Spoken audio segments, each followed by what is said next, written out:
Salut la famille, j'espère que vous allez bien. L'affaire de maraboutage avec la famille Pogba a tourmenté les Français au point où ils ne savent plus où mettre la tête. Il faut chercher par tous les moyens à montrer aux yeux du monde que c'est une pratique qui est fréquente, qui est régulière dans tous les pays africains. Mais malheureusement pour eux, ils ont choisi le mauvais adversaire. En fait, la chaîne RFI a mené une enquête au Cameroun, à l'est du Cameroun, où ils disent qu'ils ont trouvé 2 joueurs chez les marabouts pour être sélectionnés pour la Coupe du Monde. Mais ce qui est inquiétant dans cet article, c'est que cet article est bel et bien rédigé par un Camerounais, Fabien Essiane, qui vient de l'Estique. Comme nous avons communément l'habitude de dire, l'ennemi du noir, c'est le noir. C'est donc un Camerounais qui a rédigé cet article. Mais les gars sont tombés sur un très mauvais adversaire. L'adversaire est très lourd. Samuel Eto'o, comme vous le connaissez, il n'a pas sa langue dans la poche. Samuel Eto'o a répondu de la plus belle des manières. Je sais qu'il y a beaucoup qui n'aiment pas lire. Je vais lire la réponse de Samuel Eto'o et on va comprendre ensemble. À Madame Marie-Christine Saragosse, présidente directrice générale de la radio France Internationale. Objet: exercice du droit de réponse à un article publié sur RFI.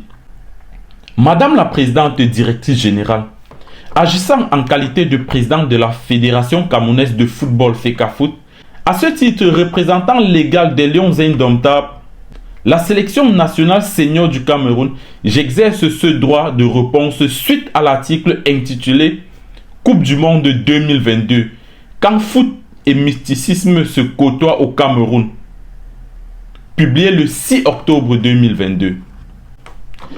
En effet, l'article 13 de la loi française de 1881 sur la liberté de la presse donne le droit à toute personne physique ou morale visée par un article de presse de rédiger une réponse afin que cette dernière soit diffusée par l'organe ayant émis l'article litigieux.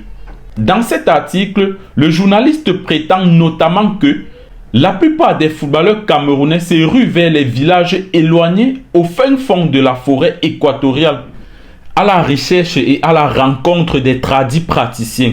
Madame la présidente directrice générale, la propagation de poncifs éculés et le recours aux amalgames irrespectueux sont désagréables aux oreilles, mais sont le lot de la liberté d'expression à laquelle je suis attaché. Autant pour ses avantages que pour ses inconvénients, cependant, un problème se pose lorsque l'article donne à lire des propos diffamatoires et des allégations douteuses maquillées au vernis de la crédibilité. Le florilège de citations anonymes et d'adjectifs indéfinis ne trompe que les lecteurs de mauvaise foi. Plus loin, le journaliste ajoute qu'au sein des Lions indomptables, on ne badine pas avec la sorcellerie, même lorsqu'elle requiert certaines pratiques qui pourraient choquer le grand public. Selon une certaine coutume, pour réaliser un beau parcours lors d'une compétition internationale, il faut s'entourer des meilleurs marabouts tradis praticiens et guérisseurs privés. Madame la présidente directrice générale, ces propos sont non seulement mensongers, mais représentent aussi une insulte à toutes ces générations de joueurs qui ont gagné des compétitions grâce à leurs efforts en club et au sein des sélections. L'équipe du Cameroun est un espace où la liberté de conscience et de culte est garantie. Libre à chacun de pratiquer la religion ou la spiritualité de son choix, à condition que cette liberté respecte celle des autres joueurs et encadreurs, tout en préservant le cadre de vie de toute influence contraire au principe de laïcité de l'État, reconnu par la Constitution du Cameroun. Il est du reste totalement ridicule de prétendre qu'on sacrifierait des animaux dans des stades en plein 21e siècle. L'écrit, quand on ne l'a pas vu, relève de la fiction. Quoi qu'il en soit, ce procédé est indigne du média de référence qu'est Radio France Internationale. Je demande formellement le contenu de cet article et mets au défi les journalistes de votre rédaction de prouver leurs allégations.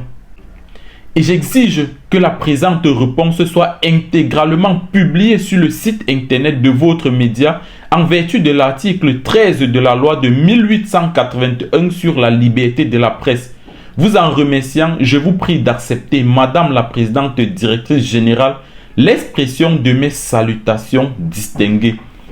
Signé le président de la Fédération camerounaise de football, Samuel Eto'o-Fils, l'homme fort. Ne pensez plus que c'est le moment où on acceptait tout. Le temps là est passé. Aujourd'hui, on a un président charismatique. On a un président qui sait défendre les siens. Cet amalgame-là doit s'arrêter. Vous devez arrêter de toujours salir l'image des Africains. Voilà Paul Pogba aujourd'hui, il vous a dépassé. Vous n'arrivez pas à parler de ça. Vous n'arrivez pas à dire comment Pogba a marabouté Mbappé. Mais vous venez directement vous attaquer au Cameroun. Sachez bien que vous êtes tombé sur le mauvais pays. Le Cameroun, c'est le mauvais pays. Il fallait aller choisir ailleurs. On attend la publication de cet article au journal RFI. Moi, je vais regarder chaque jour si vous avez publié ça. Et au moment, il faut que ça s'arrête. En fait, vous êtes en train de cracher sur toute une génération de joueurs. Ça veut dire que Samuel Eto'o aussi, vous êtes en train de dire indirectement que Samuel Eto'o aussi a dû faire recours à ces pratiques. C'est ce que vous êtes en train de dire. Mais vous êtes tombé sur la mauvaise personne. Vous êtes tombé sur la mauvaise personne. Je n'ai pas encore donné ma réponse. Je vais donner ma réponse. Ici, c'est d'abord la réponse du président de la Fédération camerounaise de football. Allez, la famille, ma réponse, c'est après. Peut-être c'est dans un direct. La famille, on se voit à la prochaine vidéo. Ciao.